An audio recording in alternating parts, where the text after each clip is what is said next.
President's address to a joint session of Congress on voting legislation. From the House Chamber of the United States Capitol in Washington, D.C., March 15, 1965. Mr. Speaker, Mr. President, members of the Congress, I speak tonight for the dignity of man and the destiny of democracy. I urge every member of both parties, Americans of all religions and of all colors, from every section of this country, to join me in that cause. At times, history and fate meet at a single time, in a single place, to shape a turning point in man's unending search for freedom. So it was at Lexington and Concord. So it was a century ago at Appomattox. So it was last week in Selma, Alabama. There, long-suffering men and women peacefully protested the denial of their rights as Americans. Many were brutally assaulted. One good man, a man of God, was killed. There is no cause for pride in what has happened in Selma. There is no cause for self-satisfaction in the long denial of equal rights of millions of Americans. But there is cause for hope and for faith in our democracy in what is happening here tonight. For the cries of pain and the hymns and protests of oppressed people have summoned into convocation all the majesty of this great government, the government of the greatest nation on earth. Our mission is at once the oldest and the most basic of this country: to right wrong, to do justice, to serve man. In our time, we have come to live with the moments of great crisis. Our lives have been marked with debate about great issues, issues of war and peace, issues of prosperity and depression. But rarely in any time does an issue lay bare the secret heart of America itself. Rarely are we met with a challenge not to our growth or abundance, or our welfare or our security, but rather to the values and the purposes and the meaning of our beloved nation. The issue of equal rights for American Negroes is such an issue. And should we defeat every enemy, and should we double our wealth and conquer the stars and still be unequal to this issue, then we will have failed as a people and as a nation. For with a country as with a person, what is a man profited if he shall gain the whole world and lose his own soul?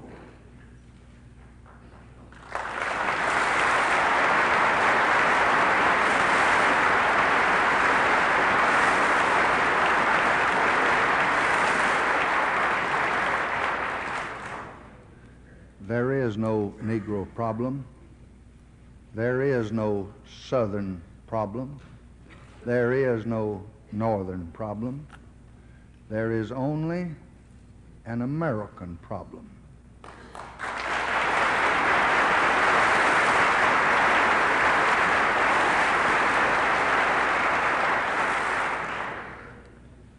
and we are met here tonight as Americans, not as Democrats or Republicans. We are met here as Americans to solve that problem. This was the first nation in the history of the world to be founded with a purpose. The great phrases of that purpose still sound in every American heart, North and South. All men are created equal. Government by consent of the governed. Give me liberty or give me death. Well, those are not just clever words, or those are not just empty theories. In their name, Americans have fought and died for 2 centuries. And tonight, around the world, they stand there as guardians of our liberty, risking their lives. Those words are a promise to every citizen that he shall share in the dignity of man. This dignity cannot be found in a man's possessions. It cannot be found in his power or in his position. It really rests on his right to be treated as a man equal in opportunity to all others. It says that he shall share in freedom. He shall choose his leaders, educate his children, provide for his family according to his ability and his merits as a human being. To apply any other test, to deny a man his hopes because of his color or race or his religion or the place of his birth is not only to do injustice, it is to deny America and to dishonor the dead who gave their lives for American freedom.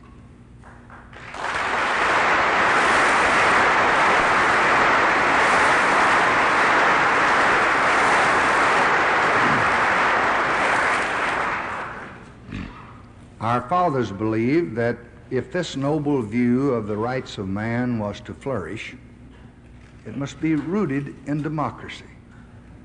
The most basic right of all was the right to choose your own leaders. The history of this country, in large measure, is the history of expansion of that right to all of our people. Many of the issues of civil rights are very complex and most difficult. But about this, there can and should be no argument. Every American citizen must have an equal right to vote.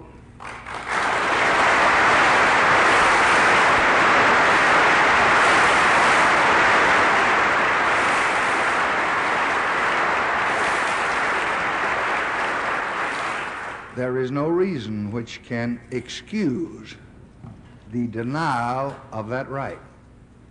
There is no duty which weighs more heavily on us than the duty we have to ensure that right. Yet the harsh fact is that in many places in this country, men and women are kept from voting simply because they are Negroes. Every device of which human ingenuity is capable has been used to deny this right. The Negro citizen may go to register only to be told that the day is wrong, or the hour is late, or the official in charge is absent. And if he persists, and if he manages to present himself to the registrar, he may be disqualified because he did not spell out his middle name or because he abbreviated a word on the application.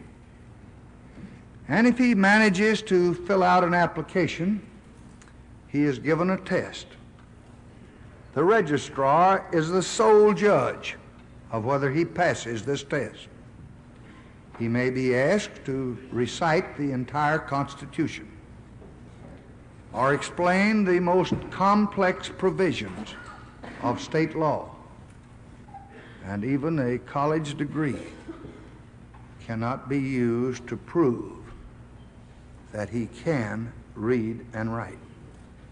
For the fact is that the only way to pass these barriers is to show a white skin. Experience has clearly shown that the existing process of law cannot overcome systematic and ingenuous discrimination. No law that we now have on the books, and I have helped to put 3 of them there,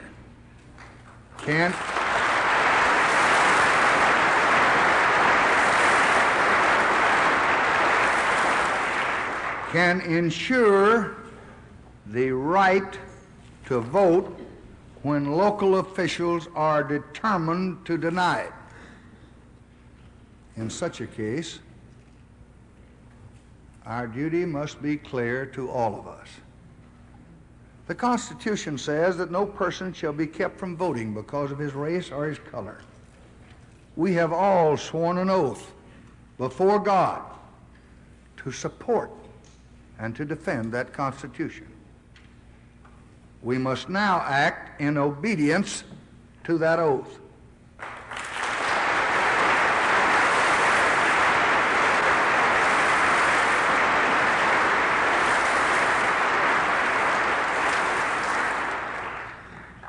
Wednesday, I will send to Congress a law designed to eliminate illegal barriers to the right to vote.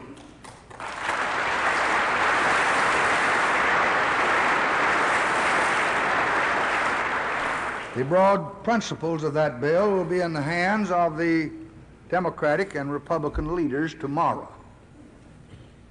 After they have reviewed it, it will come here formally as a bill.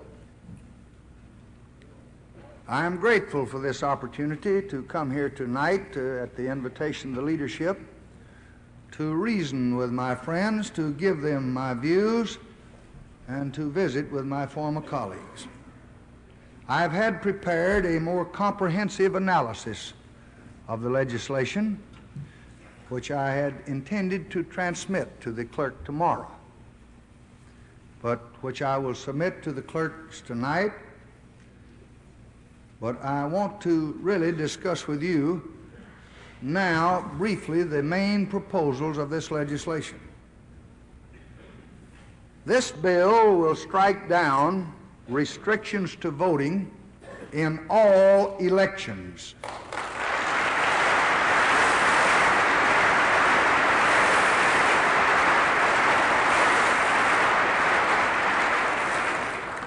Federal, state, and local.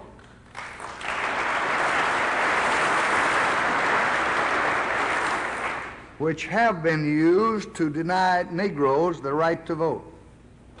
This bill will establish a simple, uniform standard which cannot be used, however ingenious the effort to flout our Constitution. It will provide for citizens to be registered by officials of the United States government.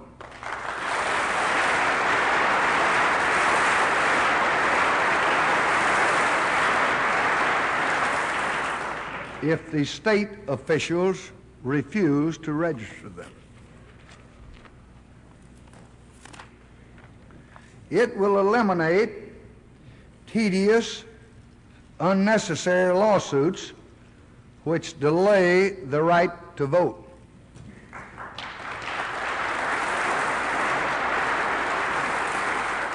Finally, this legislation will ensure that properly registered individuals are not prohibited from voting.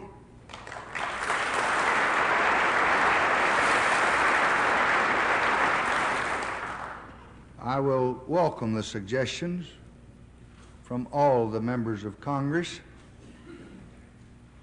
I have no doubt that I will get some on ways and means to strengthen this law and to make it effective. But experience has plainly shown that this is the only path to carry out the command of the Constitution. To those who seek to avoid action by their national government in their home communities, who want to and who seek to maintain purely local control over elections, the answer is simple. Open your polling places to all your people.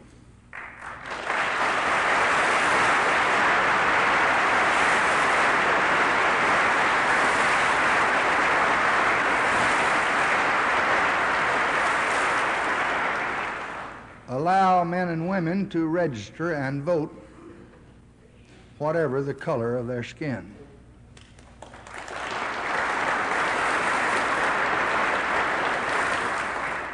Extend the rights of citizenship to every citizen of this land. There is no constitutional issue here. The command of the Constitution is plain. There is no moral issue. It is wrong, deadly wrong, to deny any of your fellow Americans the right to vote in this country.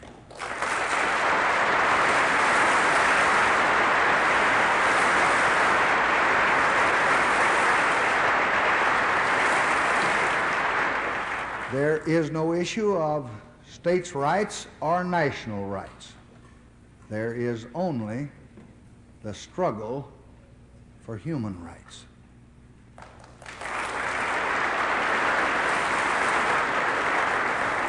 I have not the slightest doubt what will be your answer. But the last time a president sent a civil rights bill to the Congress, it contained a provision to protect voting rights in federal elections. That civil rights bill was passed after 8 long months of debate. And when that bill came to my desk from the Congress for my signature, the heart of the voting provision had been eliminated.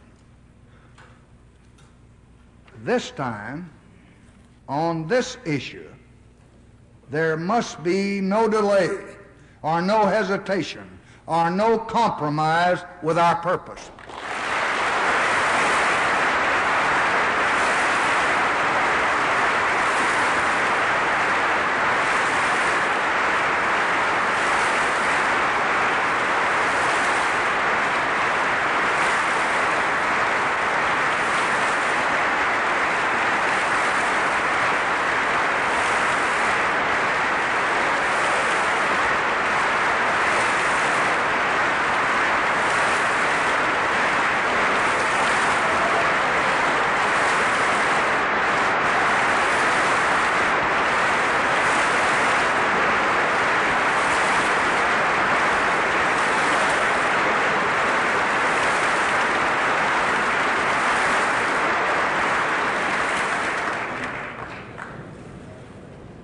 We cannot, we must not refuse to protect the right of every American to vote in every election that he may desire to participate in.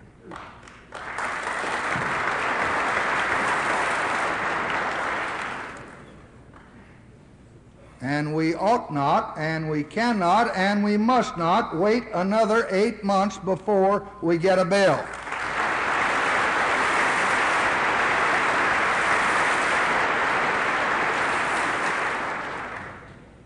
We have already waited 100 years and more, and the time for waiting is gone.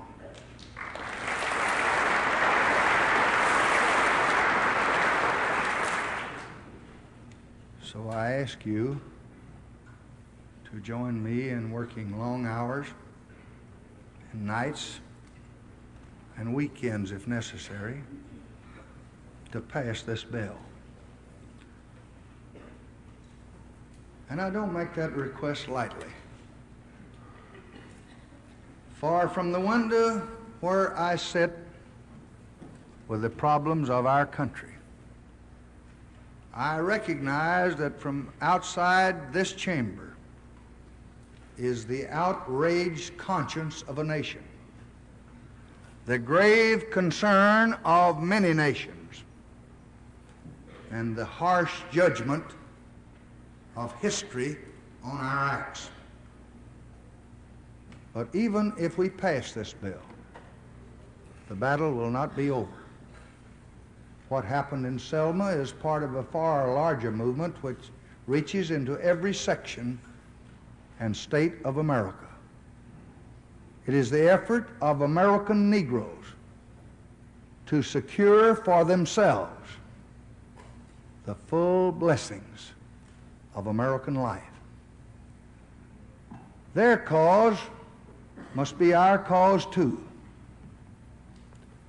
because it's not just Negroes, but really it's all of us who must overcome the crippling legacy of bigotry and injustice, and we shall overcome.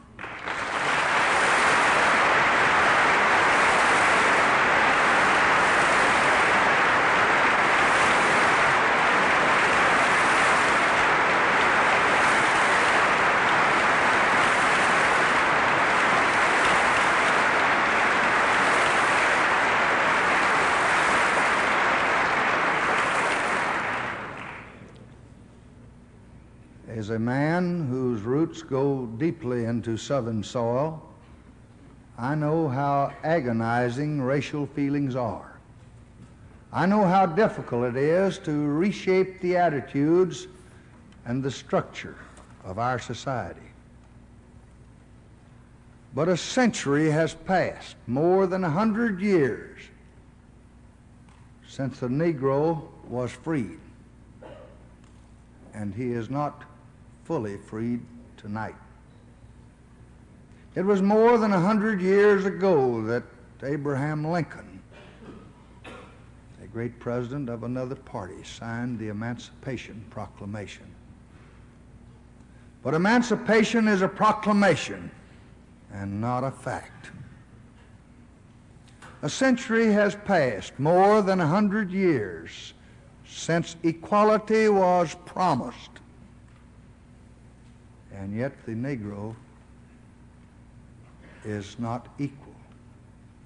A century has passed since the day of promise, and the promise is unkept. The time of justice has now come. And I tell you that I believe sincerely that no force can hold it back. It is right in the eyes of man and God that it should come.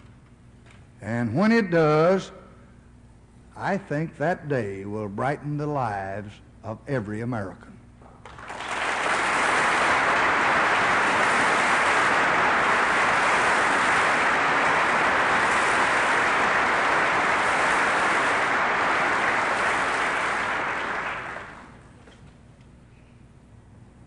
For Negroes are not the only victims. How many white children have gone uneducated? How many white families have lived in stark poverty? How many white lives have been scarred by fear because we've wasted our energy and our substance to maintain the barriers of hatred and terror?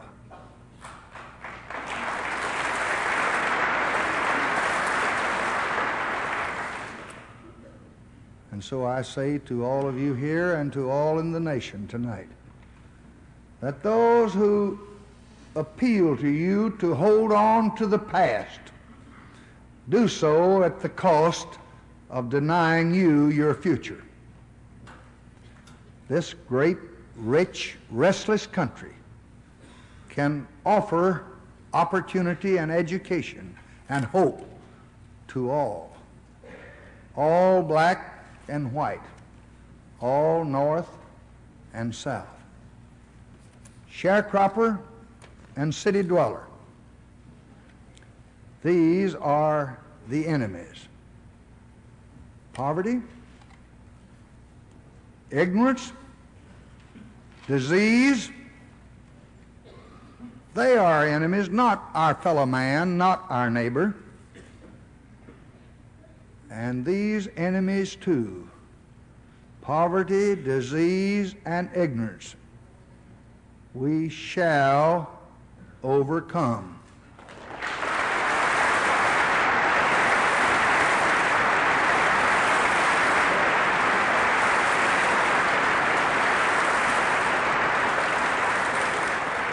Now let none of us in any section look with prideful righteousness on the troubles in another section or the problems of our neighbors. There's really no part of America where the promise of equality has been fully kept. In Buffalo as well as in Birmingham, in Philadelphia as well as Selma, Americans are struggling for the fruits of freedom. This is one nation. What happens in Selma or in Cincinnati is a matter of legitimate concern to every American. But let each of us look within our own hearts and our own communities, and let each of us put our shoulder to the wheel to root out injustice wherever it exists.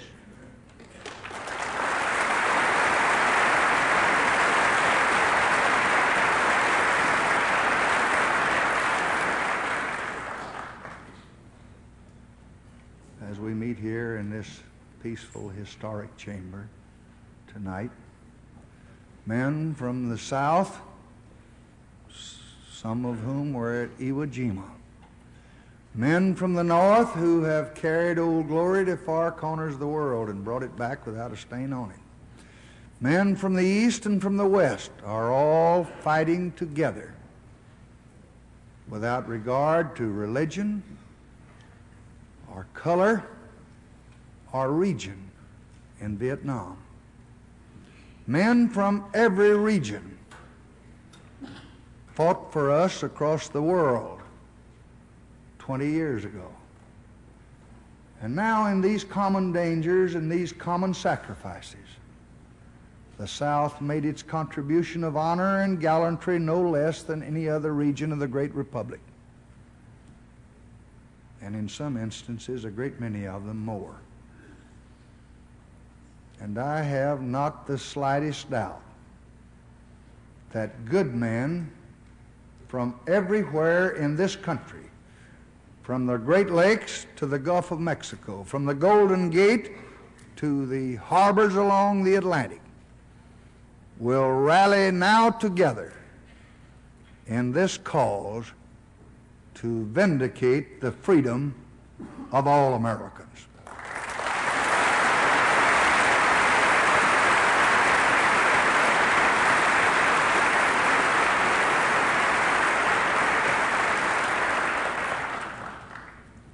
For all of us owe this duty, and I believe that all of us will respond to it.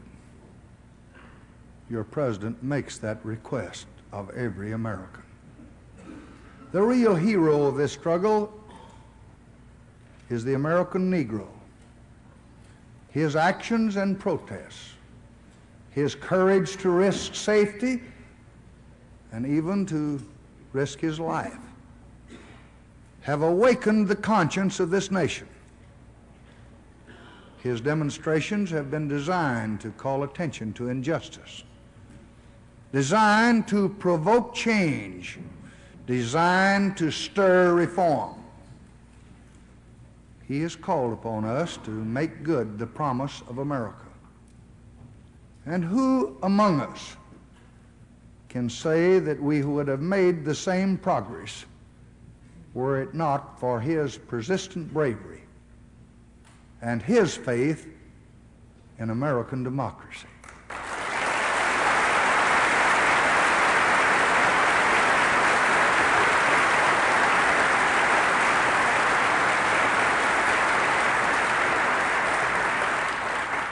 For at the real heart of battle for equality is a deep-seated belief in the democratic process. Equality depends not on the force of arms or tear gas, but depends upon the force of moral right, not on recourse to violence, but on respect for law and order.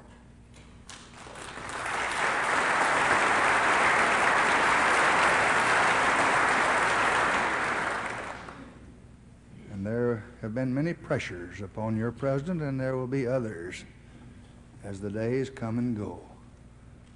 But I pledge you tonight that we intend to fight this battle where it should be fought, in the courts and in the Congress and in the hearts of men.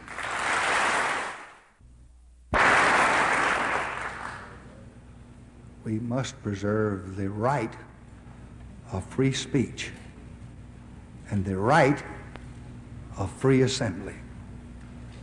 But the right of free speech does not carry with it, as has been said, the right to holler fire in a crowded theater. We must preserve the right of free assembly. But free assembly does not carry with it the right to block public thoroughfares to traffic.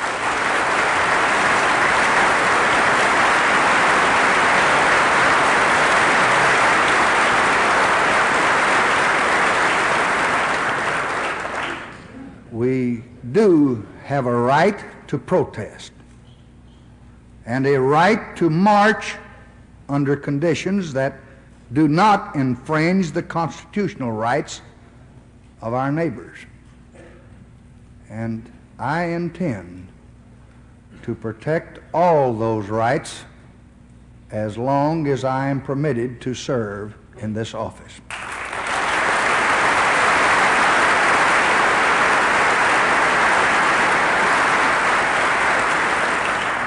We will guard against violence, knowing it strikes from our hands the very weapons which we seek: progress, obedience to law, and belief in American values.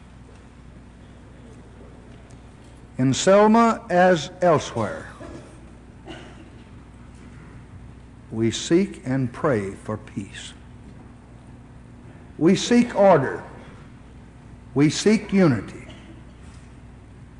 But we will not accept the peace of stifled rights or the order imposed by fear or the unity that stifles protests, for peace cannot be purchased at the cost of liberty.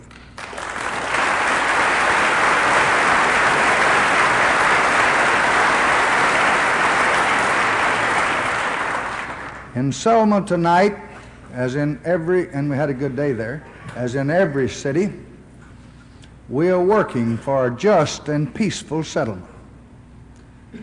And we must all remember that after this speech I'm making tonight, after the police and the FBI and the marshals have all gone, and after you have promptly passed this bill, the people of Selma and the other cities of the nation must still live and work together. And when the attention of the nation has gone elsewhere, they must try to heal the wounds and to build a new community. This cannot be easily done on a battleground of violence, as the history of the South itself shows. It is in recognition of this that men of both races have shown such an outstandingly impressive responsibility in recent days. Last Tuesday, again today. The bill that I am presenting to you will be known as a civil rights bill. But in a larger sense, most of the program I'm recommending is a civil rights program. Its object is to open the city of hope to all people of all races. Because all Americans just must have the right to vote. And we are going to give them that right.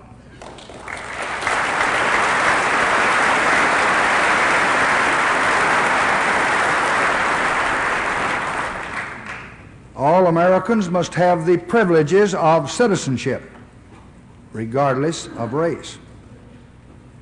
And they are going to have those privileges of citizenship, regardless of race.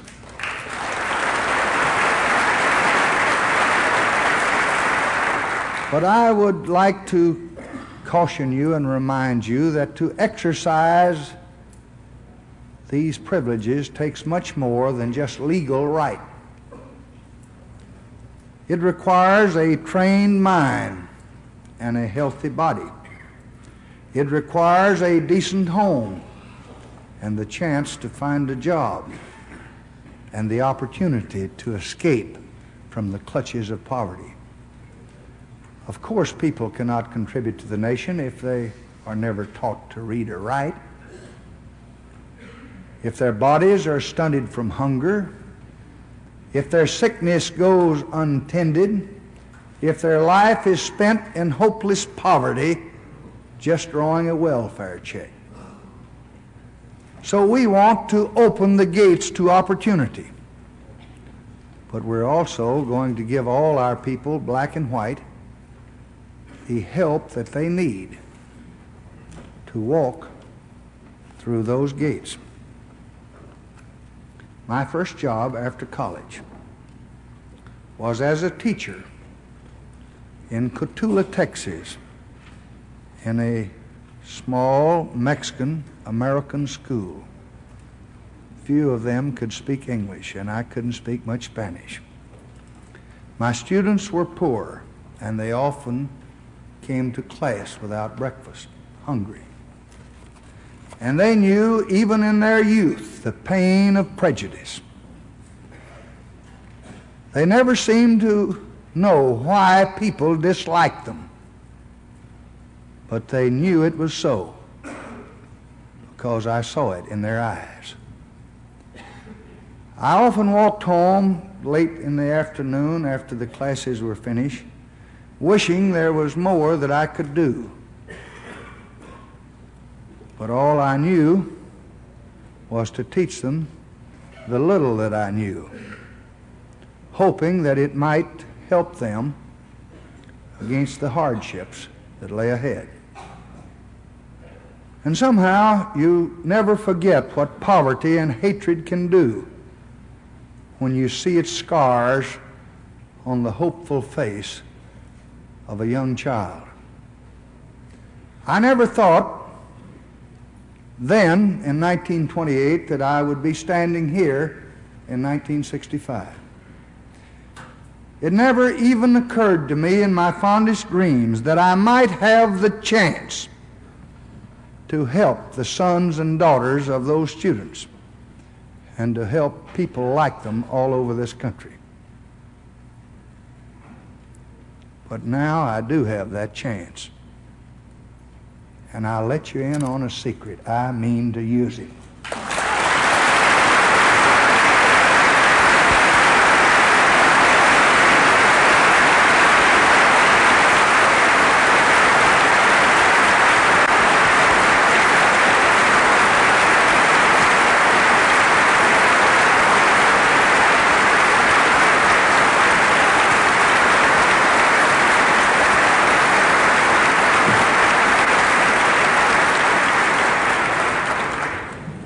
And I hope that you will use it with me.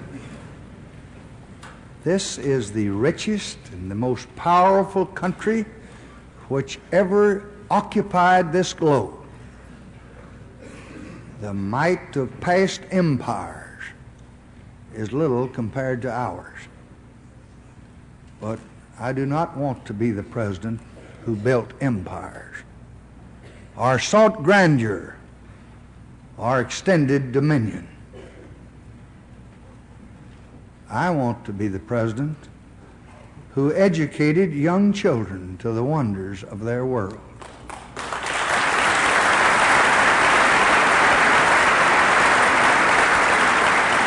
I want to be the president who helped to feed the hungry and to prepare them to be taxpayers instead of tax eaters.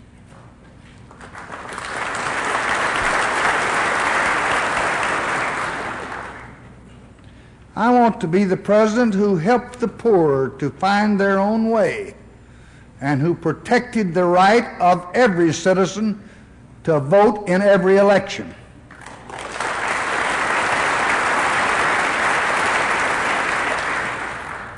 I want to be the president who helped to end hatred among his fellow men and who promoted love among the people of all races and all regions and all parties.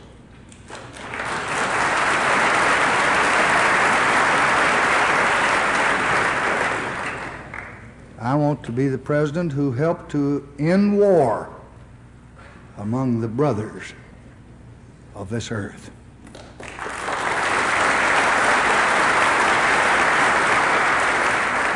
And so, at the request of your beloved Speaker and the Senator from Montana, the Majority Leader, and Senator from Illinois, the Minority Leader, and Mr. McCulloch and other members of both parties, I came here tonight not as President Roosevelt came down one time in person to veto a bonus bill, not as President Truman came down one time to urge the passage of a railroad bill. But I came down here to ask you to share this task with me and to share it with the people that we both work for. I want this to be the Congress, Republicans and Democrats alike, which did all these things for all these people. Beyond this great chamber, out yonder in 50 states are the people that we serve. Who can tell what deep and unspoken hopes are in their hearts tonight as they sit there and listen? We all can guess from our own lives how difficult they often find their own pursuit of happiness. How many problems each little family has. They look most of all to themselves for their future. But I think that they also look to each of us. Above the pyramid on the Great Seal of the United States, it says in Latin, God has favored our undertaking. God will not favor everything that we do. It is rather our duty to divine His will. But I cannot help believing that He truly understands and that He really favors the undertaking that we begin here tonight.